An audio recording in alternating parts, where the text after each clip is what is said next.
Terima kasih saudara Anda kembali bergabung bersama kami di Sapa Jatim dan kami masih membahas mengenai siaran yang mencerdaskan. Di studio telah hadir dua narasumber kami dari KPID Jawa Timur. Yang pertama adalah Bapak Malik Setiawan dan juga Bapak Emmanuel Yosua. Tadi Pak Malik Setiawan belum bergabung. Selamat datang Bapak di studio Kompas TV. Terima kasih Mbak Virgi. Iya. Sehat baik? Alhamdulillah sehat ya.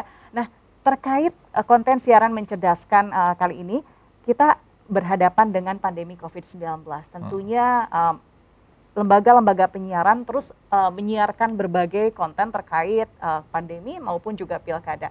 Sebenarnya konten seperti apa yang saat ini dilihat oleh KPID Jawa Timur? Apakah sudah betul-betul mencerdaskan atau justru cenderung provokatif? Ke saya dulu ini ya? Ya. Baik.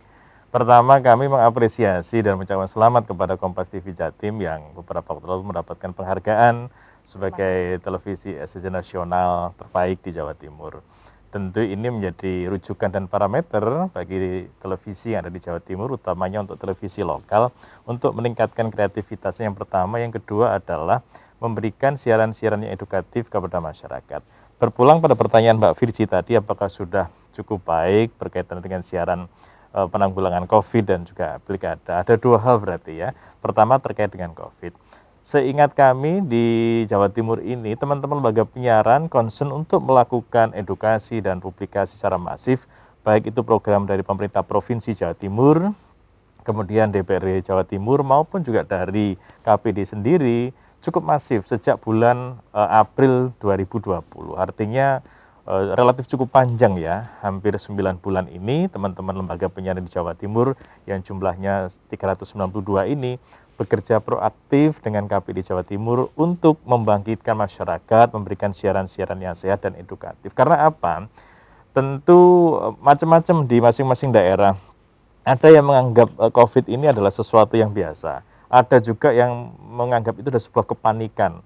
Kepanikan seperti apa? Utamanya mereka-mereka yang pada zona merah misalnya. Dan hal ini tentu peran-peran media, lembaga penyiaran baik televisi maupun radio sangat dibutuhkan sekali agar masyarakat tidak mendapatkan informasi yang menyesatkan yang didapat dari berbagai macam media sosial yang seketika bisa didapatkan. Nah, mereka butuh pencerahan informasi-informasi yang meluruskan yang benar seperti apa Mbak Virgi. Itu sudah dilakukan lembaga penyiaran hampir keseluruhan ya. Terbukti sekitar 3 bulan yang lalu ketika kami, contoh test case ini ya, menggelar Cipta ILM atau Lomba Cipta ILM Penanganan COVID-19 2020, tingkat partisipasi pesertanya cukup banyak dan variatif. Secara konten sangat bagus dan edukatif di situ, sehingga Dewan Juri pun waktu itu juga agak kesulitan untuk menentukan siapa yang terbaik karena semuanya baik. Itu menjadi parameter jelas bagi kami. Yang kedua berkaitan dengan penyelenggaraan pilkada serentak ya. Ada 2 hal target yang mesti dibantu oleh teman-teman lembaga penyiaran. Walaupun KPID Jawa Timur dan teman-teman lembaga penyiaran bukan sebagai penyelenggara pilkada serentak, karena itu notabene menjadi kewenangan dari teman-teman di KPU dan Bawaslu, akan tetapi kami menjadi bagian penting dalam rangka karena masuk dalam gugus tugas ya KPID Jawa Timur itu, kemudian kami mencoba berkontribusi real terhadap pelaksanaan pilkada serentak itu dengan cara mengerahkan sumber daya yang ada termasuk teman-teman lembaga penyiaran untuk ikut memberikan sosialisasi kepada masyarakat. Pertama adalah capaiannya upaya membantu teman-teman penyelenggara untuk meningkatkan partisipasi pemilih di TPS. Baik. Yang kedua adalah menekan sekecil mungkin resiko-resiko berkaitan dengan penyebar luasan COVID di masing-masing TPS. Tentu butuh sosialisasi secara masif.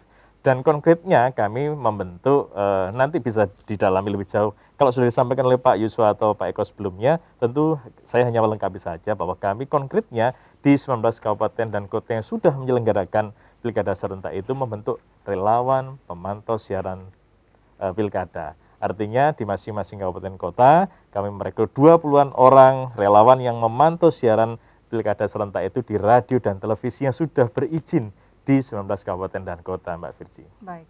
Nah, saya ingin beralih ke Pak Yosua. Pak Yosua tentunya di lapangan dengan kondisi keterbatasan, misalnya keterbatasan pemantau maupun sumber daya dari KPID, bagaimana kendala yang ditemui sehingga tugas pembinaan itu bisa tetap terlaksana?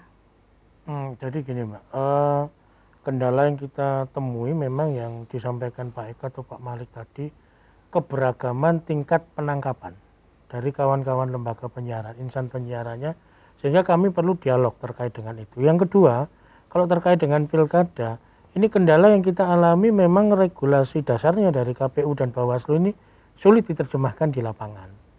Dan juga waktunya kan kadang-kadang ini kan berjalan terus, tiba-tiba regulasinya mepet. Sehingga ada 1-2 pelanggaran yang terjadi terkait dengan pilkada itu karena kekurangpahaman terhadap regulasi. Nah, itu jadi memang bilang apakah itu sebagai miskomunikasi atau memang ada ketidakpahaman saja dari pelaksana di lapangan? Ketidakpahaman. Jadi ketika mereka membaca, terutama kemarin misalnya iklan pilkada ada jadwal. Nah, bagi mereka beberapa itu berpikir kalau begitu kita boleh dong iklan, padahal itu kan menjadi kewenangan dari KPU. Biasanya itu kalau memang sudah terjadi pelanggaran, kita ingatkan 1 kali, kita kasih sanksi, mereka langsung menyesuaikan diri. Jadi kendala-kendalanya hanya di masalah pemahaman sih ya. Kalau komunikasi cenderung memang problemnya di interaksi yang ada. Jadi karena memang mereka ini nggak nanya langsung bikin aturan sendiri ya begitu.